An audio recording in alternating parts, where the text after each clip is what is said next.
Alhamdulillahilladzi arsala rasulahu bil huda wa dinil haq liyudhhirahu 'alad dini kullih wa kafaa billahi wakila.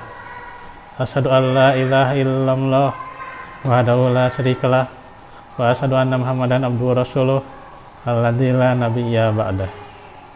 Alhamdulillah, pada sore hari ini kita bertemu kembali di dalam majelis ilmu yang hari ini kita akan membahas tentang akhlak Nabi. Sebelumnya tentunya syukur alhamdulillah ya bisa kembali mengudara di channel Mutiara Arisalah ya, yang sudah lama diganti ke channel saya ya karena sebab tertentu. Sekarang bisa masuk lagi dengan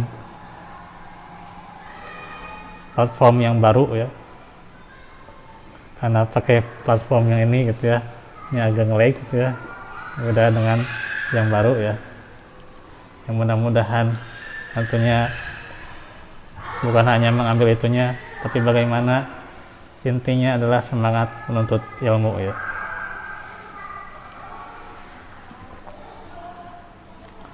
Oke. Di pekan yang lalu itu beredar tentang MKC ya, yang menghina Nabi Muhammad gitu ya. Maka sebenarnya sudah ditulis sebuah tulisan di buletin tapi belum di print, yaitu tentang kerahmatan Nabi ya. Ini senada juga dengan pembahasan kita. Jadi ya kalau di Persis tidak ada sikap ya tertentu untuk misalnya ya demo atau apalah gitu ya untuk menindak si MKC itu ya gitu. Tapi yang terpenting itu adalah kita jawab dengan ilmu. Nah itu ya, dia mencaci Nabi ya, kita tentunya jawab bahwa Nabi itu punya serangkaian rahmat ya, kasih sayang, sehingga sebenarnya kalau orang sudah tahu ilmu ini, mau wilayah mana ya seseorang itu mencaci Nabi gitu ya gitu. Nah itu ya, maka tidak akan bisa kalau dia tahu gitu ya gitu. Orang Amerika saja yang mungkin kenal Nabi baru sekilas ya, tapi mengatakan dia Nabi Muhammad itu adalah orang nomor satu gitu, gitu. Jadi walaupun dia punya presiden Amerika itu presiden senes apalah gitulah, tapi baginya tetap Muhammad nomor satu. Nah, Masya Allah gitu. Nah itulah bagaimana orang yang walaupun ya nggak kenal gitu ya, yang harusnya kita yang lebih kenal Nabi Muhammad ya, tapi udah sarwana ya, kita boro-boro kenal Nabi Muhammad ya, gitu. Kenal nabinya susah gitu ya gitu. Kenal Robnya saja, kenal Tuhannya juga susah ya. Gitu ya. Kita sehari-hari sholat 5 waktu ya. Apakah benar-benar kita itu mengenal Allah gitu ya? Nyatanya masih terpikirkan dunia gitu ya. Masih terpikirkan makan, masih terpikirkan bayaran dan sebagainya. Itu. Yang seharusnya salat itu menenangkan hati, tapi boro-boro testimoni malah jadi testimoni gitu ya gitu. Nah gitu ya. Jadi inilah bagaimana pentingnya kita mengenal Nabi Muhammad. Ya. Kita bukan hanya tahu Nabi Muhammad Nabi terakhir ya, itu menjelas ya gitu. Tapi bagaimana mengenal sirahnya dari awal sampai akhir ya, minimal paham sampai mana sirahnya gitu ya gitu. Nah itu ya. Kalau kita mengaku ingin menjalankan sunnah, harus kenal juga bagaimana sunnah Nabi Muhammad ya gitu, dari sirahnya itu ya. Jangan hanya mengaku sunnah dan roe gitu ya. Diceritakan sahabat panah Nabi tak apal gitu ya. Gitu. Diceritakan kumaha hijrah Nabi tak apal. Atau dak kumaha gitu ya gitu. Gitu. Nah, disinilah kenapa orang begitu ada yang tega-teganya gitu ya, mencela Nabi ya, menghina Nabi, sebab kitanya sendiri nggak kenal Nabi itu ya. Dan kitanya itu tidak meneladani sifat dan akhlaknya ya. Hingga akhirnya Islam itu tertutup ya gitu. Islam itu tidak memancarkan sinarnya. Karena apa? Karena kitanya sendiri gitu ya gitu. Kita tidak meneladani Nabi.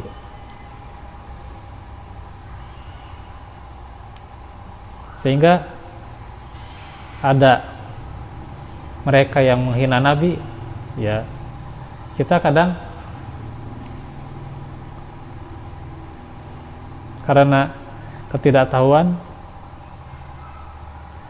kemudian kitanya malah ya gitu.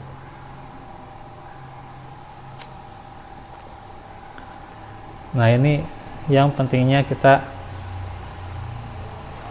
untuk kembali mempelajari sirah Nabi itu ya gitu. Ya sedikit demi sedikit lah gitu. Sampai kita di sini di kesempurnaan akhlak Nabi sebagai rahmat ya. Kalau kita sudah jelaskan pada orang lain bagaimana Nabi, kerahmatannya, kesempurnaannya, atau dia misalnya tidak beriman juga, kita perlihatkan akhlak kita gitu ya. Misalnya dia tidak beriman juga ya sudah gitu. Ya kadang-kadang kita tidak kenal Nabi siapa gitu. Gitunya orang mana gitu ya. Ya Arab gitu. Ya, sehingga disitulah kenapa beredar penghinaan, pelecehan terhadap Nabi itu ya. Nah, itu jadi itulah karena kita kurang mengenal gitu. Ya. Nah gitu. Maka disinilah bagaimana ayat-ayat Al-Quran dan juga As-Sunnah menunjukkan kemuliaan Nabi ya. Kalau mau baca lebih lengkap juga nanti di buletin ya, tinggal di print. Tapi kalau di Telegram sudah ada tulisannya ya.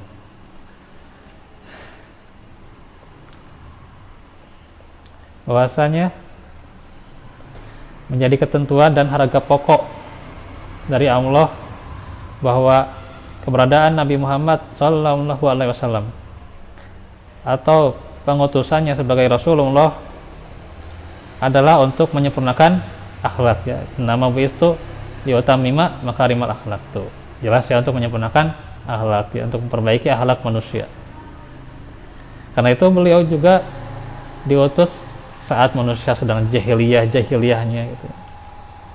Permusuhan gitu ya. Perselisihan gitu ya. Gitu. Dan ramai-ramainya menyembah berhala. Nah, beliau di situ diutus. Di saat lingkungan itu bejat gitu, dan bertentangan dengan syariat tentunya, maka Nabi menata akhlak dirinya sendiri ya. gitu. Maka akhlak yang beliau wujudkan dalam kehidupannya adalah berkat bimbingan dari Allah dan juga petunjuknya. Dalam sebuah ayat ya, An-Najm ayat 3-4 ya. Wa ma yantiqu anil hawa in huwa illa wahyu yuha. Dan tiadalah yang diucapkannya itu yaitu Al-Qur'an ya, yaitu menurut hawa nafsunya. Tidak menurut hawa nafsunya ya. Akan tetapi ia adalah ucapan itu yang diwahyukan ya kepadanya. Jadi itu adalah wahyu, bukan hawa nafsunya ya, bukan sok tahu katanya gitu ya. Bukan sok alim katanya gitu. Tapi karena wahyu katanya gitu. Nah itu. Dan Nabi itu dijaga dari setan yang senantiasa menjerumuskan dan menyelewengkan dari jalan Allah, dari syariat, dari tatanan kehidupan Allah ya, dari tatanan kehidupan yang seharusnya jalani sesuai syariat ya, gitu. Kata Al-Qadiyat rahimahullah bahwasanya seluruh umat itu ijma bahwa Nabi dilindungi dan dipelihara serta disucikan Allah dari segala gangguan dan bisikan setan, baik tubuh dan juga hatinya ya. Dan juga di sebuah hadis bahwasanya Nabi bersabda ya, riwayat Ibnu Mas'ud, tidak seorang pun di antara kalian melainkan Allah mengikuti sertakan jin dan malaikatnya. Jadi ayat jin, jadi ayat malaikat tuh ya, gitu ya. Jin Korin ya, gitu. Kemudian para sahabat bertanya, apakah demikian juga engkau wahai Rasulullah? Iya, tuh kata Nabi. Tapi Allah menolongku, maka aku terlindungi dari gangguannya ya, karena jinnya masuk Islam. Jadi sudah dimaksum tuh ya gitu. Itu juga kalau kita boro-boro ya. Kadang sok tahu gitu ya. Kolot nyampaikan kia, kita sok tahu dengan perkataan kolot gitu ya. Padahal salah paham. Sekarang gitu ya. Nah itu ya. Sedang diskusi DKM, kalau menyampaikan sesuatu si kolotnya kita sok salah paham gitu ya. Tapi dah mudah mah tenanalnya, mudah mah kadang-kadang dah kumaha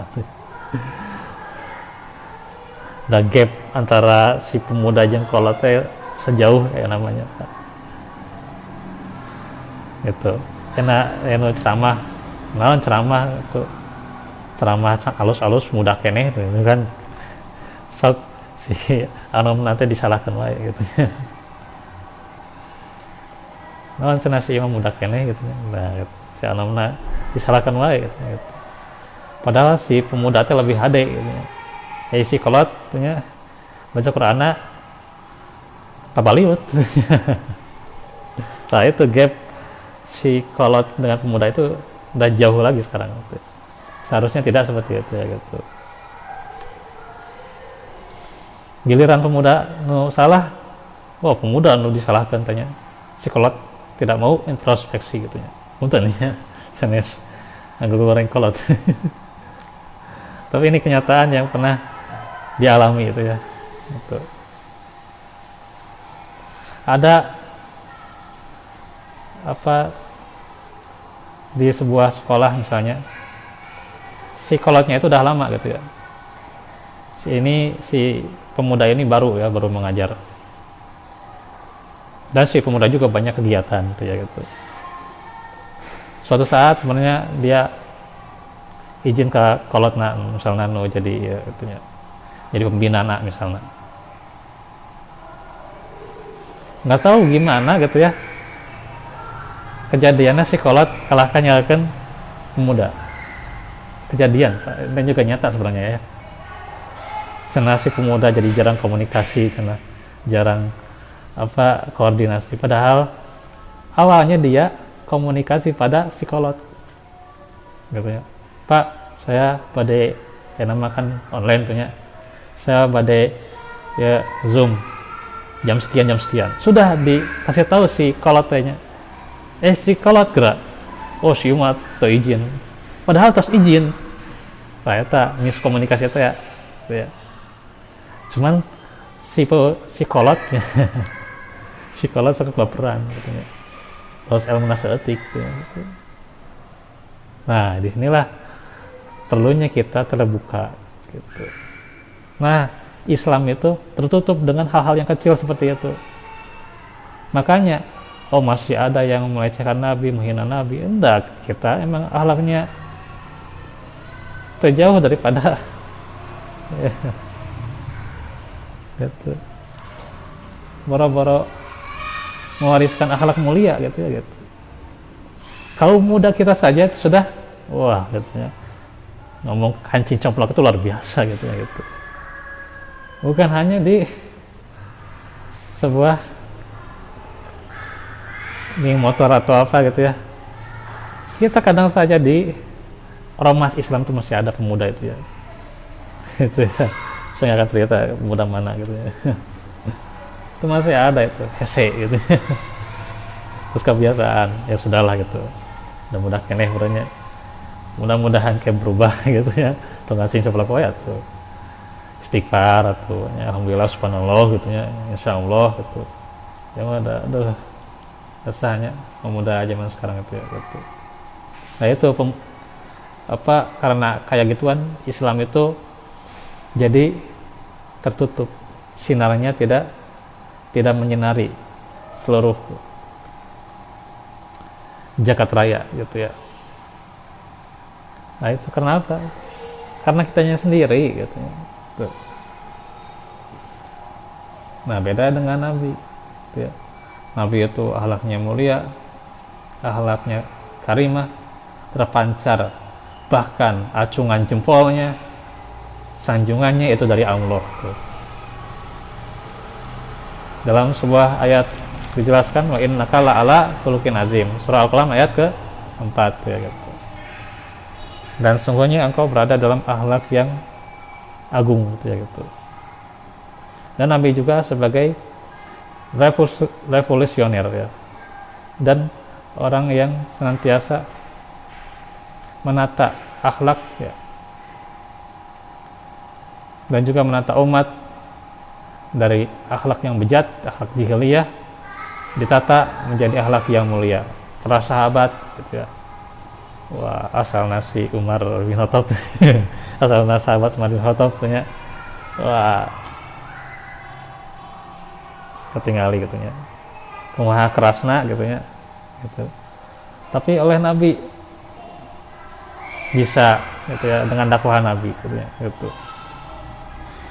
Itulah dakwah gitu ya gitu. Dijadikan akhlaknya Islami. Sehingga beliau juga menerima penghargaan dan pembawa rahmat untuk disebarkan seluruh alam semesta. Dalam surah Al-Anbiya dijelaskan, wa ma arsalnaka illa rahmatan lil alamin. Dan tidaklah kami, yaitu Allah, mengutus engkau Muhammad melainkan untuk menjadi dan pembawa rahmat bagi semesta alam. Yaitu rahmat yang merupakan kasih sayang karunia yang dilimpahkannya kepada segenap makhluknya. Sehingga bagaimana jelas rahmatan lil alamin ya. Nabi itu pemaaf ya. Nabi itu bermusyawarah gitu ya. Nanti ada itu tulisannya ada ya. Musyawarah itu bentuk kasih sayang ya. Gitu. Dan kalau tidak bermusyawarah, niscaya jelema itunya ya sih beda pendapat sih itu beda pendapat gitu ya. Salah gitu ya. Beda kalau musyawarah gitu ya. Oh ini ya bisa gitulah. Si pendapat si iya itunya diterima, pendapat si itu bisa masuk akal gitulah gitu. Itu ku musyawarah gitu ya. Jadi luar biasa bagaimana rahmatnya Nabi Dan juga banyak lagi nanti contohnya ya. Ini ada 8 poin yang menyebutkan contoh rahmatnya Nabi ya. Saya nggak akan sebutkan spoilernya, tapi nanti saja dilanjutkannya di kesempatan berikutnya.